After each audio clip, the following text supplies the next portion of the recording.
zahinta. Ofisa.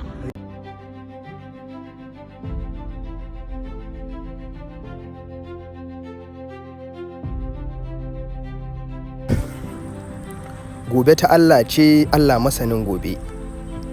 Yau ma cikin iyawar Allah as usual in ji Bature ga muhimmin hito. Duk da gaskiya yau hitowar ta musamman ce. In ka yi kallo ga diresin ɗin abokina babban direba, alamu da ka nuna cewa yau hitar ta musamman ce.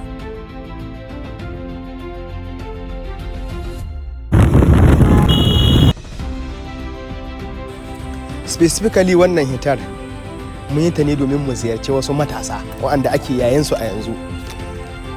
A takaice ta haya ce domin mu gano su wane ne 'yan zinari.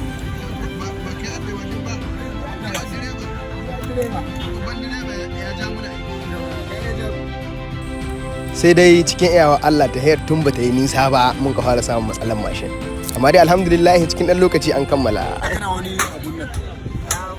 Shin baka bada kuɗin kai? Ya hwaninka. Baka ce ne matsaci wata da ne kan Ni ake ce masana'ar zinari. Wani ilimi ma za mu ƙara a harkar zinari.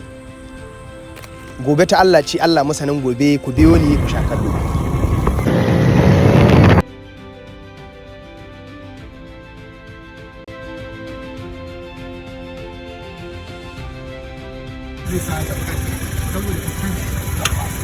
saboda shirin shiga daji. A takaice ta haya ta yi nisa ga mu inda za a iya cewa mashin ɗinmu ba zai iya shiga ba.